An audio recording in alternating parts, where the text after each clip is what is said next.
అనుక్షణం ప్రజల పక్షం 95 న్యూస్ కి స్వాగతం. ముందుగా హెడ్లైన్స్. మదనపల్లి జిల్లా విద్యాశాఖ అధికారి కార్యాలయంపై ఏసీపీ దాడులు. ప్రైవేట్ స్కూల్ యాజమాన్యం వద్ద 40,000 లంచం తీసుకుంటూ రెడ్ హ్యాండెడ్ గా పట్టుబడ్డ డీఈఓ కార్యాలయం AD Rajasekhar, senior assistant Munna. క్రీస్తు వాణిజ్య సంబంధాలు బలోపేతానికి సహకరించండి. శిష్యు భారత రాయబారి మృదుల్ కుమార్ తో సీఎం చంద్రబాబు, మంత్రి లోకేష్ భేటీ. ప్రజా సమస్యల పరిష్కారానికి ప్రథమ ప్రాధాన్యత ఇస్తాం. అలసత్వం వహించే అధికారులపై చర్యలు తప్పవు. హెచ్చరించిన ఎమ్మెల్యే షాజహాన్ బాషా. ఇక డీటెయిల్స్ చూస్తే అన్నమయ్య జిల్లా మదనపల్లి కేంద్రానికి remote area communication N10 enhancement ద్విచక్ర వాహనం 1 మరియు 4 వీలర్ 1 ఏర్పాటు చేయడం జరిగింది. మారుమూల ప్రాంతాలలో విపత్తులు సంభవించినప్పుడు మరియు ప్రమాదాలు చోటు చేసుకున్నప్పుడు లేదా నెట్వర్క్ లేని ప్రాంతాలలో సహాయక చర్యలు చేపడుతుంది. మదనపల్లి పట్టణ ప్రాంతాలలో బందోబస్తు ఏర్పాటు చేసినప్పుడు మరియు పాదయాత్రలో కమ్యూనికేషన్ చేయడానికి వీలుగా ఉంటుంది. నెట్వర్క్ లేని ఏరియా ప్రాంతాల్లో 10 కిలోమీటర్స్ పరిధిలో సమాచారాన్ని తొందరగా చేరవేసేందుకు ఉపయోగపడుతుందని తెలియజేశారు.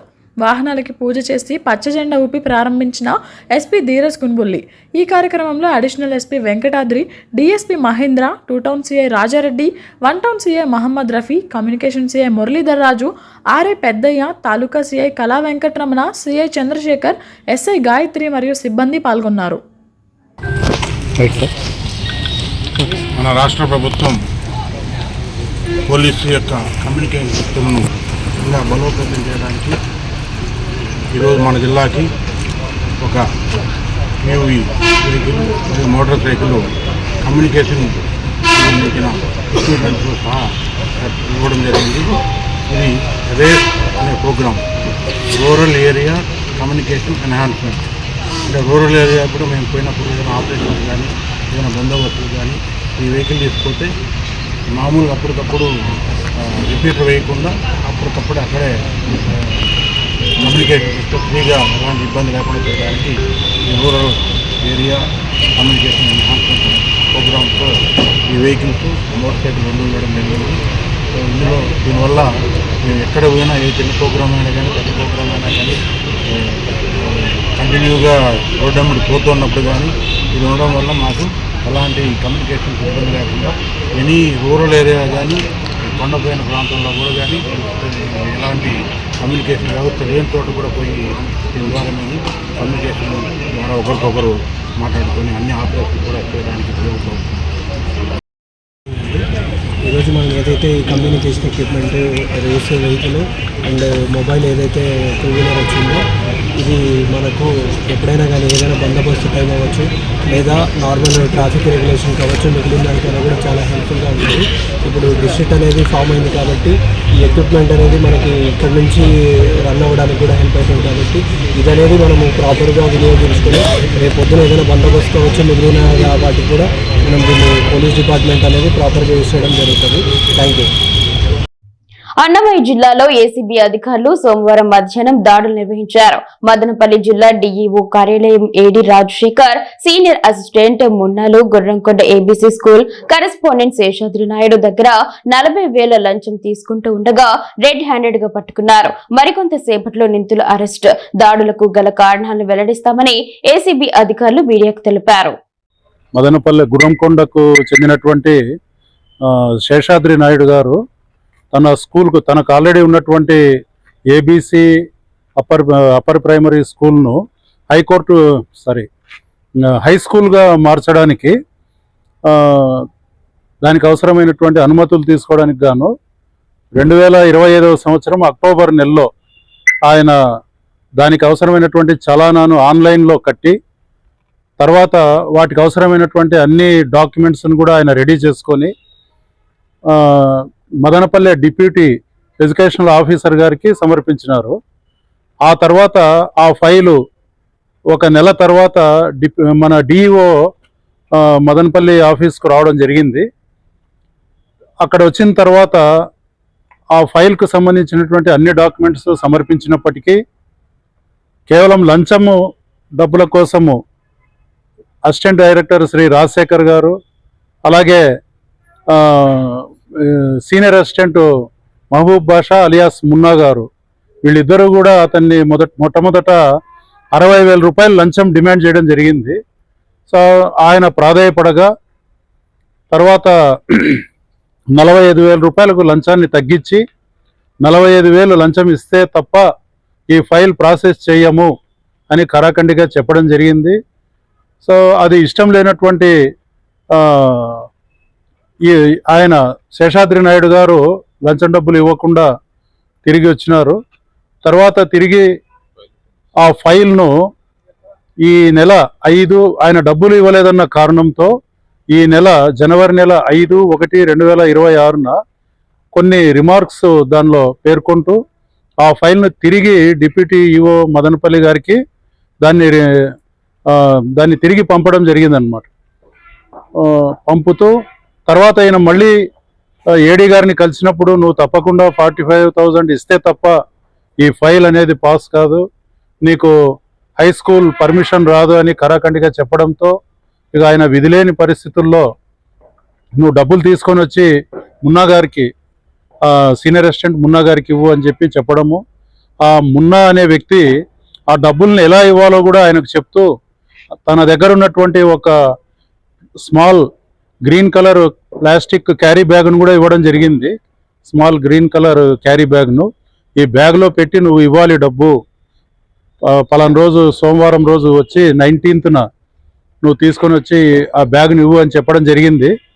సో దానికి అనుగుణంగా ఆ లంచం ఇవ్వడం ఇష్టం లేనటువంటి శేషాద్రి నాయుడు గారు మమ్మల్ని కడప ఏసీబీ ఆఫీస్లో నన్ను అప్రోచ్ అయ్యి ఆయన లిఖితపూర్వకంగా ఫిర్యాదు ఇచ్చి ఆ ఇచ్చిన ఫిర్యాదు మేరకు వాళ్ళిద్దరి మీద కూడా కేసు కట్టడం జరిగింది.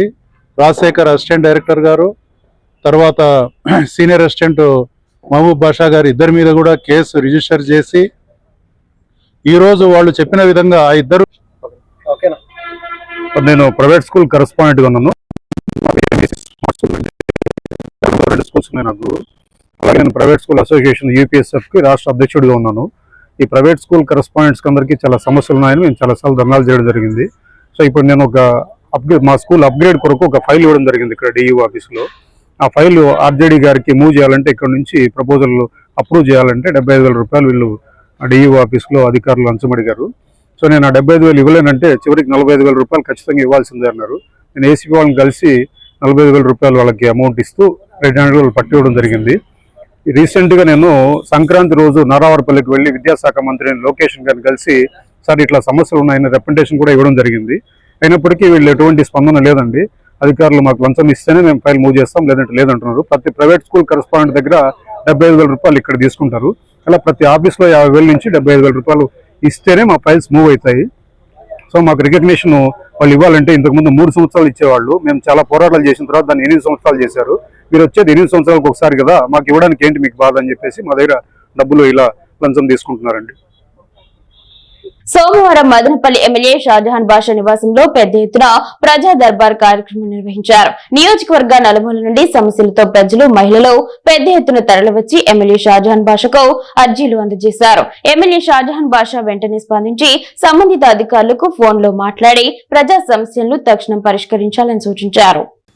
ఈ సందర్భంగా ఆయన మీడియాతో మాట్లాడుతూ ప్రజా సమస్యల పరిష్కారానికి ప్రధాన ఇచ్చి అధికారులు ప్రజా సమస్యలను పరిష్కరించాలని ఆదేశించారు. రెవెన్యూ పోలీస్ వ్యవస్థలో కొంతమంది అధికారులు నిర్లక్ష్యంగా వ్యవహరించడం తన దృష్టికి వచ్చిందని, అటువంటి వారిపై ఉన్నతాధికారులకు ఫిర్యాదు చేసి క్రమశిక్షణ చర్యలు తీసుకోవడం జరుగుతుందని హెచ్చరించారు. అనంతరం ఆర్టీసీ బస్టాండ్ ఆవరణంలో ఆటో యూనియన్ నాయకుల విన్నపం మేరకు బస్టాండ్లో పర్యటించి ఆటో స్టాండ్ ఏర్పాటు చేసుకునేందుకు స్థలాన్ని ఇప్పించేందుకు స్థానిక డిపో మేనేజర్తో చర్చించారు. ఈ కార్యక్రమంలో తెలుగుదేశం పార్టీ నాయకులు ఇక్బాల్, ఆదిల్, చిన్న మహేష్, కత్తి లక్ష్మణ, పెద్ద ఎత్తున తెలుగుదేశం పార్టీ కార్యకర్తలు, నేతలు పాల్గొన్నారు. అన్నమయ్య జిల్లాలో రవాణా శాఖ అధికారులు ప్రైవేట్ ట్రావెల్స్ పై కొరడా జులిపించారు. మదనపల్లి నుండి విజయవాడ, హైదరాబాద్కు వెళ్లే ప్రైవేట్ బస్సుల్లో ప్రయాణికుల నుంచి అధిక ఛార్జీలు వసూలు చేస్తున్నట్లు గుర్తించి సోమవారం వేకువజామున స్థానిక అమ్మచెరువు మిట్టపై తనిఖీలు చేశారు. ఈ తనిఖీలలో 9 బస్సుల్లో దూర ప్రాంతాలకు ప్రయాణం చేస్తున్న వారి చెంత రెట్టింపు ఛార్జీలను నిర్వాహకులు వసూలు చేస్తున్నట్లు మదనపల్లి ఆర్టీఓ అశోక్ ప్రతాపరావు, ఎంవీఏ దినేష్ చంద్ర గుర్తించారు. విజయవాడ రవాణా శాఖ కమిషనర్ ఆదేశాలతో మదనపల్లి నుండి రాయచోటి, విజయవాడ, హైదరాబాద్ వెళ్లే 9 ప్రైవేట్ ట్రావెల్స్తో పాటు ఇతర వాహనాలకు ఎంవీఏ దినేష్ చంద్ర మొత్తం కేసులు నమోదు చేసినట్లు తెలిపారు. నిబంధనలు ఉల్లంఘించడంతో అపరాధం 1.65 లక్షలు విధించామని తెలిపారు. గంగవరం మండలం కల్లుపల్లి అటవీ ప్రాంతం సమీపంలో ఉన్నటువంటి ఈశ్వరయ్య పంట పొలాల్లో ఓ ఏనుగు మృతి చెందబడి ఉంది.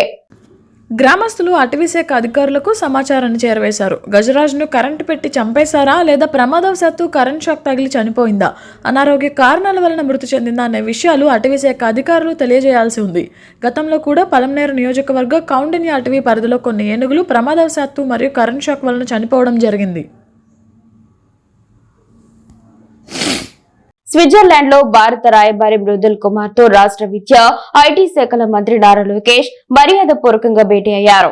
ఈ సందర్భంగా మంత్రి లోకేష్ మాట్లాడుతూ స్విట్జర్లాండ్తో వాణిజ్య సంబంధాలను బలోపేతం చేసుకునేందుకు ఆంధ్రప్రదేశ్ ఆసక్తిగా ఉందని చెప్పారు. ఇందుకోసం స్విస్ కంపెనీలకు ఆహ్వానం పలుకుతున్నామని తెలిపారు. టెక్నాలజీ, టెక్స్టైల్, యంత్రాల తయారీ, హార్డ్వేర్, ఎలక్ట్రానిక్స్, రైలు విడిభాగాల తయారీ, ఫార్మాస్యూటికల్స్, R&D సెంటర్స్, విశ్వవిద్యాలయాలతో సహకారం వంటి రంగాల్లో మేము స్విస్ సహకారాన్ని కోరుకుంటున్నాం. నెస్లే, రోచ్, నోవాటీస్, ABB, లైబర్ engineering, Clariant, Hilti, Buhler, Bucher, Ferring, pharmaceuticals, ST, telemedia, OC, Oerlikon వంటి కంపెనీలు తమ యూనిట్లను ఏపీలో నెలకొల్పేలా ప్రోత్సహించండి. స్విస్లోని జూరిచ్ విశ్వవిద్యాలయం, Basel university, Bern university, Geneva విశ్వవిద్యాలయం వంటి ప్రఖ్యాత వర్సిటీలను AI, pharma, medical device, startup, exchange ప్రోగ్రాంలపై ఏపీ వర్సిటీలను అనుసంధానించడంలో మద్దతు ఇవ్వండి. ప్రపంచవ్యాప్తంగా విస్తరించి ఉన్న తెలుగు డయాస్పోరా ఆంధ్రప్రదేశ్ అభివృద్ధికి దోహదపడుతుంది. స్విట్జర్లాండ్లో భారతదేశ సాంకేతిక ప్రతిభకు భారీ డిమాండ్ ఉంది. ఆంధ్రప్రదేశ్ నుంచి మరింత మంది సాంకేతిక నిపుణులను స్విట్జర్లాండ్కు పంపడానికి సహకారం అందించండి. తెలుగు డయాస్పోరాకు చెందిన ఔత్సాహికులకు ఎంటర్ప్రెన్యూర్స్గా తయారు చేయడంపై ఆంధ్రప్రదేశ్ ఆసక్తిగా ఉంది. దీనివల్ల దేశాభివృద్ధికి అవకాశం ఏర్పడుతుంది. ఇందుకు మీ వంతు సహకారం అందించండి. గతంలో చాలామంది విద్యావంతులు US వెళ్ళి అక్కడ వివిధ రంగాల్లో స్థిరపడ్డారు. ప్రస్తుతం యూరప్కు కూడా విద్యార్థులు పెద్ద ఎత్తున వస్తున్నారు. ఆంధ్రప్రదేశ్ నుంచి స్విట్జర్లాండ్కు వచ్చే విద్యార్థులకు అవసరమైన సహాయ సహకారాలు అందించాల్సిందిగా మంత్రి లోకేష్ విజ్ఞప్తి చేశారు. దీనిపై స్విస్లోని భారత రాయబారి మృదుల్ కుమార్ స్పందిస్తూ, గత ఏడాది అక్టోబర్ 1న భారత్ యూరోపియన్ ఫ్రీ ట్రేడ్ అసోసియేషన్ల మధ్య జరిగిన చరిత్రాత్మక ట్రేడ్ అండ్ ఎకనామిక్ పార్ట్నర్షిప్ అగ్రిమెంట్తో ఇరు ప్రాంతాల నడుమ వాణిజ్య సంబంధాలు నవశకంలోకి ప్రవేశించాయి. ఈ ఒప్పందం ప్రకారం రాబోయే 15 నెలల్లో భారత్లో $1 బిలియన్ పెట్టుబడి పెట్టడానికి యూరోపియన్ ఫ్రీ ట్రేడ్ అసోసియేషన్ దేశాలు తమ కమిట్మెంట్ను వ్యక్తం చేశాయి. భారత్లో 10 లక్షల మంది యువతకు ప్రత్యక్ష ఉద్యోగాలు కల్పించడమే ఈ ఒప్పందం లక్ష్యమని తెలిపారు. ఆంధ్రప్రదేశ్ ప్రభుత్వ చొరవకు తమ వంతు సహకారం అందిస్తానని మృదుల్ కుమార్ పేర్కొన్నారు. తన అద్వితీయమైన పద్యాలతో సమాజాన్ని జాగృతం చేసిన మహాకవి యోగి వేమన అని మదనపల్లి రెడ్డి సంక్షేమ సంఘం నాయకులు పేర్కొన్నారు. సోమవారం యోగి వేమన జయంతిని పురస్కరించుకుని బెంగళూరు రోడ్లోని రెడ్డి సంక్షేమ సంఘం భవనం నందు ఆయన చిత్రపటానికి పూలమాలలు వేసి ఘనంగా నివాళులర్పించారు. ఈ సందర్భంగా పలువురు రెడ్డి సంఘం నాయకులు మాట్లాడుతూ కొండవీడు ప్రాంతంలో రెడ్డి రాజుల వంశంలో జన్మించిన మహాపురుషుడని కొనియాడారు. అనంతరం జిల్లా కుటూరుపల్లిలో తన జీవితాన్ని గడిపి అద్భుతమైన పద్యాలను రచించారు. వాటిని సిపి బ్రౌన్ గ్రంథాల రూపంలో ముద్రించి వేమన పద్యాలకు ఊపిరి పోశారన్నారు. ద్వాపర యుగంలో శ్రీకృష్ణుడు రచించిన భగవద్గీత తర్వాత వేమన పద్యాలు అంత ప్రాచుర్యం పొందాయన్నారు. యోగి వేమన జీవిత చరిత్రను పాఠ్యాంశాలలో చేర్చాలని, వేమన పద్యాలపై విద్యార్థులకు పోటీలు నిర్వహించాలన్నారు. ఆ మహనీయుడు ఆశయ సాధన కోసం అందరూ పనిచేయాలని పిలుపునిచ్చారు. అదేవిధంగా రెడ్డి సంఘాన్ని క్షేత్రస్థాయిలో బలోపేతం చేయడానికి కలిసికట్టుగా ముందుకు సాగుతామన్నారు. నిరుపేద రెడ్డి విద్యార్థుల విద్యాభివృద్ధికి సహకరించాలని తీర్మానించారు. పట్టణంలో యోగి వేమన విగ్రహ ఏర్పాటుకు అనువైన స్థలం ఎంచుకుంటే మున్సిపల్ కౌన్సిల్ నందు పెట్టి ఆమోదింపజేస్తామని చైర్పర్సన్ మనూజారెడ్డి హామీ ఇచ్చారు. ఇకపోతే ఈ ఏడాది మార్చిలో రెడ్డి కులస్తుల ఆత్మీయ సమావేశం నిర్వహిస్తామని వెల్లడించారు. అధ్యక్షులు గుడిబండ రవికుమార్ రెడ్డి, సెక్రటరీ డాక్టర్ అనిల్ కుమార్ రెడ్డి అధ్యక్షతన జరిగిన ఈ కార్యక్రమానికి గౌరవ అధ్యక్షులు రామచంద్రారెడ్డి, ఉపాధ్యక్షులు బి సాంబశివరెడ్డి, కోశాధికారి Y Giridhar Reddy, joint secretary K Sudhakar Reddy, coordinator N Sambasivareddy, సభ్యులు Seshadrireddy, Ramalingareddy, Jayachandrareddy, Venugopal Reddy, Rangareddy, Madhavareddy, Karunakar Reddy, Subrahmanyam Reddy, Krishnareddy, S Bhaskar Reddy, Gangadhar Reddy, Kodandaramareddy, RA Ramanareddy, C Bhaskar Reddy, RTC Ramalingareddy, Janardhan Reddy, Mastan Reddy, Subbareddy, Vishnuvardhan Reddy, Bhaskar Reddy మరియు municipal chairperson Varapan Manujareddy, VS Reddy, RCDS Surender Reddy, Padmapriyareddy, Sugunareddy, Chandrareddy, Chippili Mallikarjuna Reddy, Sarath Reddy, Dwarakanath Reddy, Venkateswara Reddy, ఆవుల సోమశేఖర్ రెడ్డి, కేశవరెడ్డి, వేమారెడ్డి, రామకృష్ణారెడ్డి, సీట్స్ బిఎంఎల్ రెడ్డి, శ్రీధర్ రెడ్డి పాల్గొన్నారు. పెద్దలు, రెడ్డి సోదరులు అందరికీ నా హృదయపూర్వక నమస్కారం తెలియజేసుకుంటున్నాను. మన యోగి వేమారెడ్డి గారు చరిత్ర గురించి చూస్తే ఆయన 14వ శతాబ్దం వాడు, అని ఉంది. పుట్టిన తేదీ కరెక్ట్గా తెలియదు కానీ జయంతి మాత్రం జనవరి 19 జరుపుకోవడం ఆనవాయితీగా వస్తున్నది. కాబట్టి ఈరోజు ఇక్కడ ఈ రెడ్డి సంక్షేమం తరఫున ఈ కార్యక్రమాన్ని చేయడం చాలా సంతోషదాయకం. ఇక ముందు కూడా రెడ్డి సంక్షేమ సంఘం సంఘటితంగా ఉండి ఇలాంటి కార్యక్రమాలు అన్ని చేయాలని మనస్ఫూర్తిగా కోరుకుంటున్నాను. ఈ అవకాశం ఇచ్చినందుకు అని నా ఉద్దేశం. విలేజ్ గార్డ్ నుండి రెడ్డి యొక్క ఖ్యాతిని ప్రతి ఒక్క చోట చెప్పుకుంటూ బలోపేతం చేసుకుంటూ పోతేనే మన రెడ్డి సంఘం యొక్క ప్రఖ్యాతి రాష్ట్రమంతటా ప్రపంచమంతా వినపడే విధంగా మనము బలోపేతం చేయడానికి ఒక నాందిగా ఉంటుంది. అటు ప్రతి ఒక్కరూ దీనికి కృషి చేయాలి. అదేవిధంగా ఈరోజు వేమన పద్యాలు కావచ్చు, విశ్వదాభిరామ విన్నర వేమ అని చెప్పుకునే ఖ్యాతిని ఈరోజు మనకి ఒక వెలుగులో తీసుకొచ్చిన మన సిపి ప్రవీణ్ గారికి నిజంగా కృతజ్ఞతలు తెలుపుకోవాలి. ఎందుకంటే ఈరోజు అంటే పాఠశాలలో మేము చదువుకున్నప్పుడు ఉప్పు కప్పురం ఒక్క పోలిక నుండి కాదు పద్యంతో మొదలుపెట్టినప్పుడు విశ్వదాభిరామ వినరావేమ అని చెప్పుకుంటున్నాం. దాన్ని ఈరోజు రాను రాను కనుమరుగు చేసేశారు. ఈ పద్యాలన్నింటినీ పిల్లలకి చెప్పే దిశలో కూడా ప్రభుత్వం దీని మీద దృష్టి పెట్టి ఎవరైతే ఇలాంటి ప్రజల కోసము ప్రజల భవిష్యత్తు బాగుండాలని ఏ కవి అయినా ఏదైనా ఉద్యమంగా ముందుకు తీసుకోవాల మంచి చేయాలని ఆలోచించే ప్రతి ఒక్కరివి ఇలాంటివి పుస్తకాల్లో పొందుపరిచి విద్యార్థుల నుండి బలోపేతం చేసుకునే విధంగా ముందుకు తీసుకుపోయేటట్టు రాష్ట్రం కూడా ఒక ఆలోచన చేయాలి. వాటి పాఠ్య పుస్తకాల్లో వాళ్ళ చరిత్ర గురించి చెప్తేనే ముందుకు తీసుకుపోయడానికి జరుపుకోవడం చాలా గర్వకారణం, సంతోషదాయకం. ఈ సందర్భంగా ఆయనకు పుష్పాలతో అలంకరించి హారతి ఇవ్వడం జరిగింది. మనం ఆయన ఇచ్చే మంచి వాక్యాలు ఒకప్పుడు సంస్కృతంలో పదాలు ఉండేటివి. వేమన వచ్చాక తెలుగు చరిత్రలో బ్రహ్మాండమైన మార్పులు జరిగాయి. సాధారణ ప్రజలు, సామాన్య మనిషి అర్థం చేసుకునే విధంగా ఆయన కవితలు రాసి సమాజాన్ని అర్థం చేసుకునే విధంగా ఆయన పద్యాలు ఉండేవి.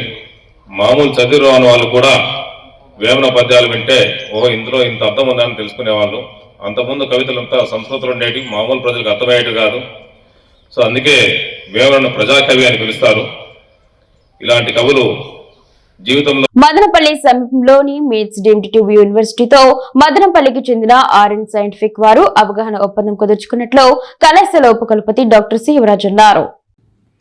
ఈ ఒప్పందం ద్వారా మెకానికల్ ఇంజనీరింగ్ విద్యార్థులకు పరిశోధన అవకాశాలు, ఇంటర్న్షిప్, సాంకేతిక అవసరాలు, నిపుణుల ద్వారా వర్క్షాప్ నిర్వహణ చేయడంతో పాటు ఇంటర్న్షిప్లో ఉత్తమ ప్రతిభ కనబరిచిన విద్యార్థులకు ఉద్యోగ అవకాశాలు కల్పించడం, సర్టిఫికేషన్ ప్రోగ్రాం మొదలైనవి ముఖ్య అంశాలుగా ఈ ఒప్పందం కుదుర్చుకున్నట్లు ఆయన అన్నారు. విద్యార్థులకు 4 వారాల నుండి 6 వారాలు మరియు ఫైనల్ ఇయర్ విద్యార్థులకు 4 వారాల నుండి 6 నెలల వ్యవధిలో ఇంటర్న్షిప్ ఉంటుందని, శిక్షణా కార్యక్రమాలు నిర్వహించడం జరుగుతుందని ఆయన అన్నారు.